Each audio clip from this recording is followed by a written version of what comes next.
So I want to speak today about creating our sacred journey. And I want to begin with one of my favorite all-time quotes by Rabbi Abraham Joshua Heschel.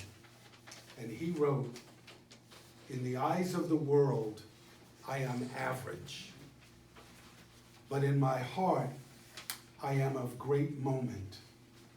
The challenge I face is how to actualize, how to concretize the quiet eminence of my own being." I love that quote. It really speaks to me. And I think on some level, it speaks to all of us. Because I think it says, no matter what the world thinks of me, no matter what the world sees in me, I know there's an inner voice that calls me to be more and more and more. And answering that call, for me, I think, is the work of our life. And it isn't easy. It isn't easy. Living the spiritual life requires time, it requires dedication, it requires work, it requires faith, and it requires strength. But in my experience, once we begin it, there's nothing more fulfilling than doing that with our life. And so you might ask, where do I start? And the 17th century mystic Meister Eckhart said, the spiritual life is not a process of addition, but one of subtraction.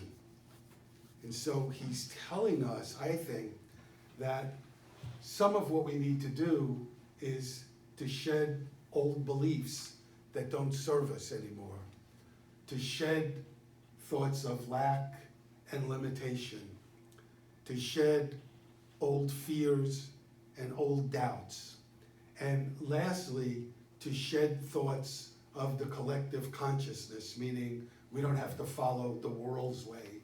We can follow our own way.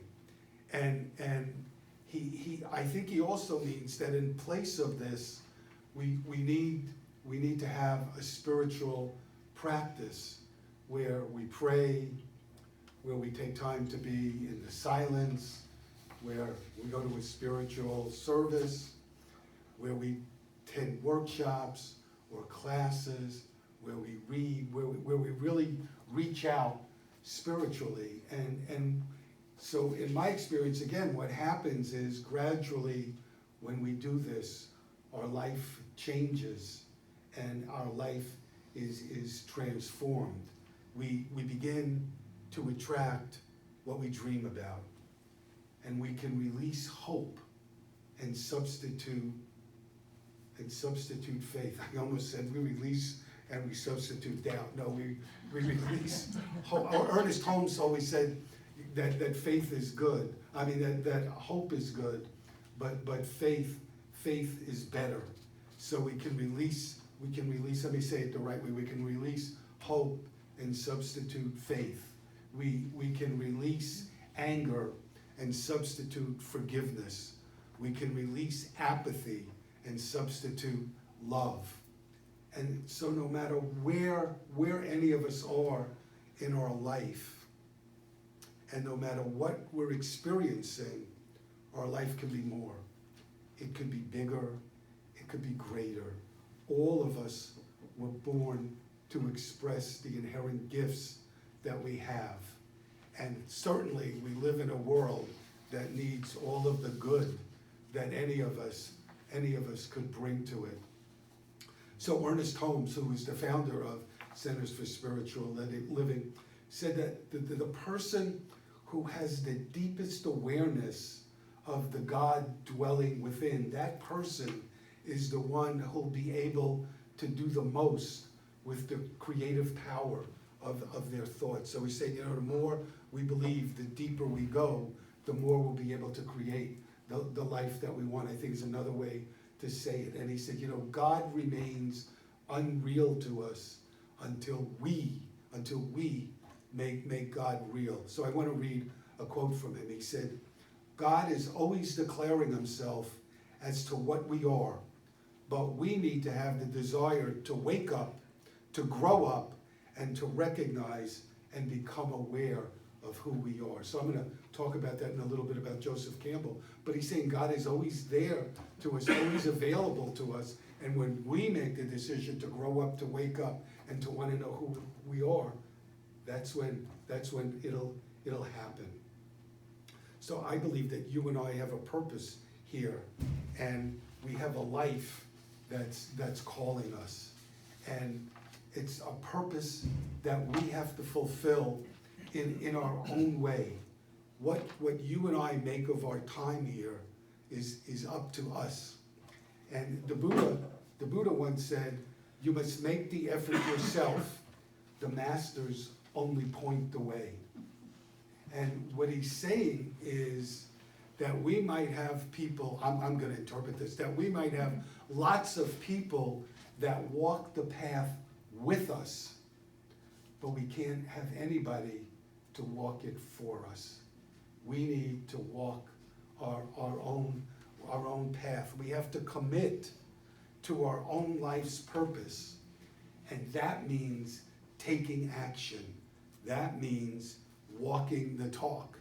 Thich Nhat, I don't have the exact quote, but Thich Nhat Hanh, the Vietnamese monk, once said, "It's one thing to talk about becoming a doctor.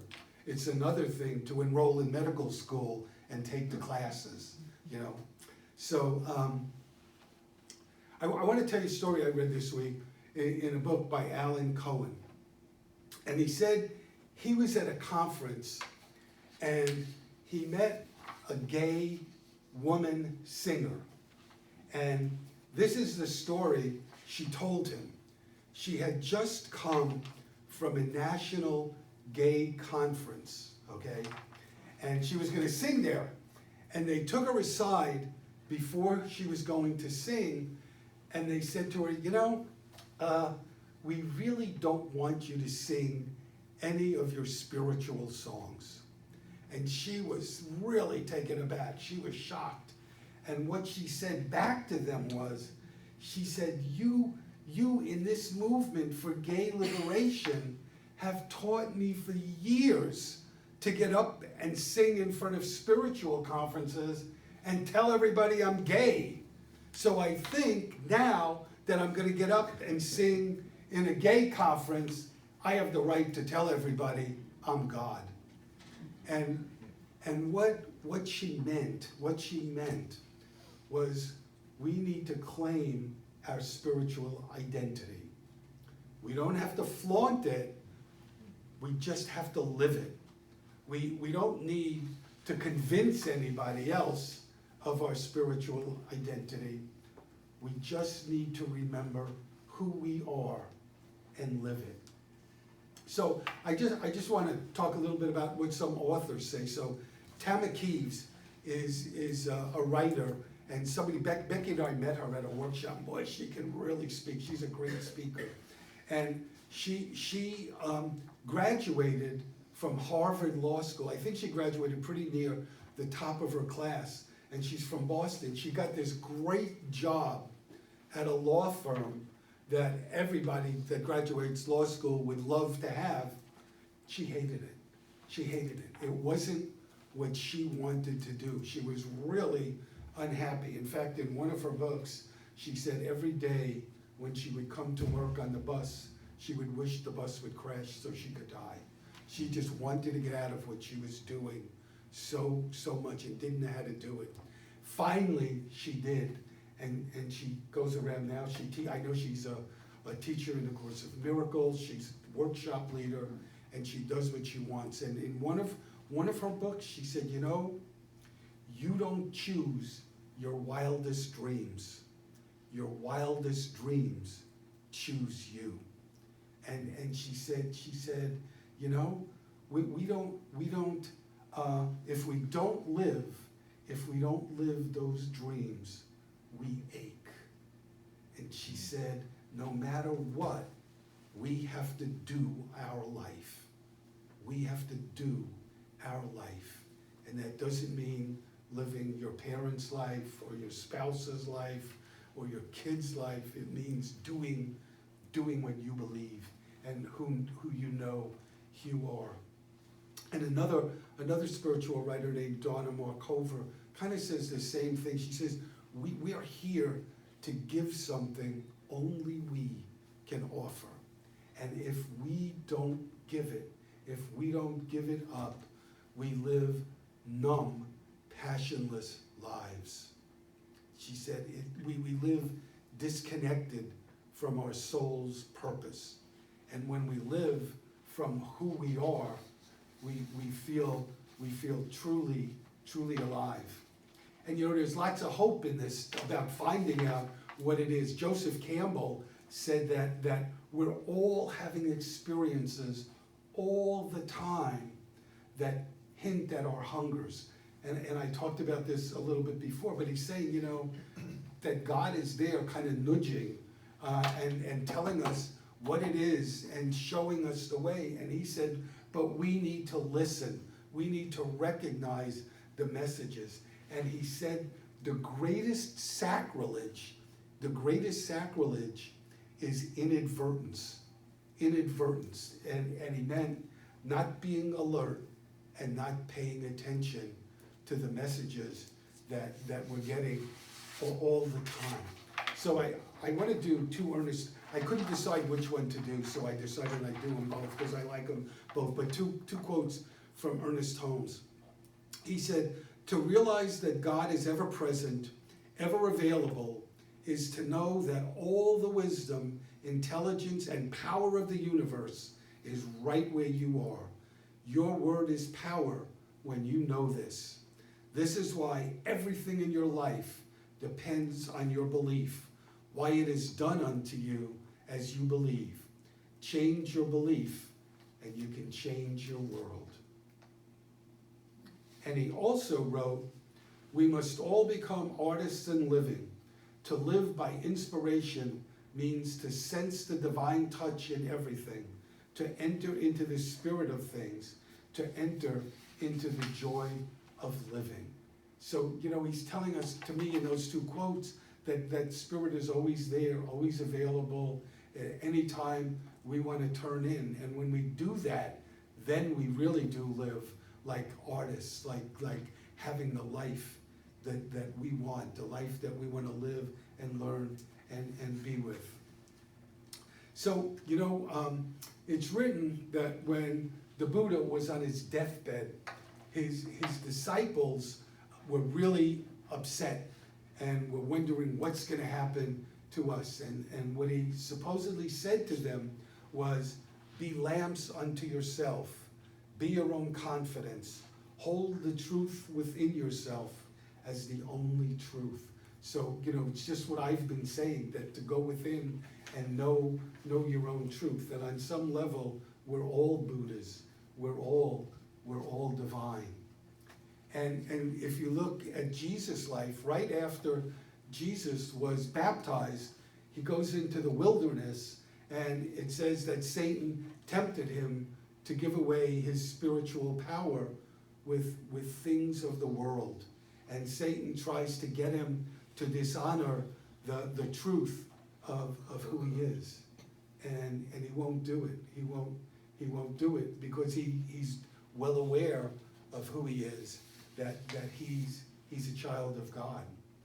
And I was thinking this week, we all can be tempted by the outside world, and there's nothing bad about wanting nice things, but when that becomes everything to you, it's no good. And I was thinking, you see all these car ads, and so if you buy that car, you get the girl or you get the guy, or there's one commercial on about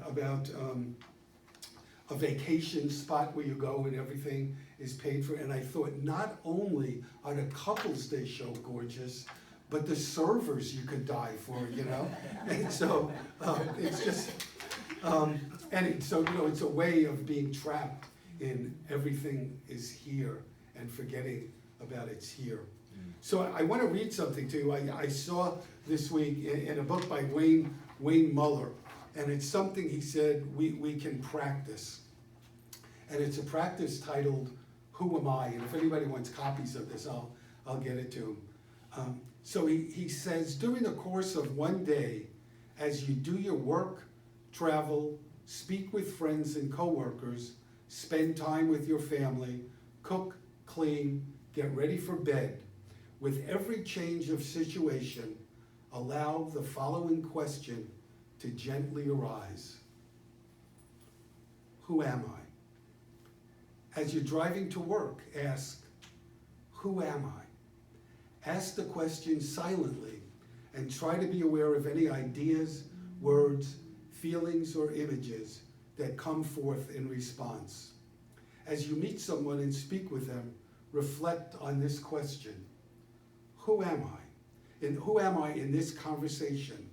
Am I the leader, the learner, the teacher, the inquisitor, the failure, the collaborator, the light of the world? Who am I? And then when you move to another interaction, repeat the question. Who am I in this task? An expert, a performer, a child of spirit, a child in the sandbox?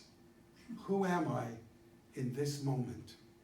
The point is to explore the breadth of who we are and who we think we are in our ordinary life. Watch how your sense of self changes. With each change, what do you notice? How do your words, hopes, dreams, or possibilities change when you identify shifts? Who in each moment do you think you are? Notice which words or descriptions seem most accurate, which seem to reflect more precisely your sense of your deepest nature. So, there's a story that Gandhi was once trying to catch a train, and there was a young reporter who was trying to interview him, and Gandhi didn't have time for the interview because he's rushing to this train. And finally, the reporter yells to him, "Mr. Gandhi, what's your message to the Indian people?" And Gandhi replies, "My life is my message. My life is my message." And so I would say to you, if your life is your message, what would your message be? Think about that. If your life is your message, what would your message be? Flip it over for me.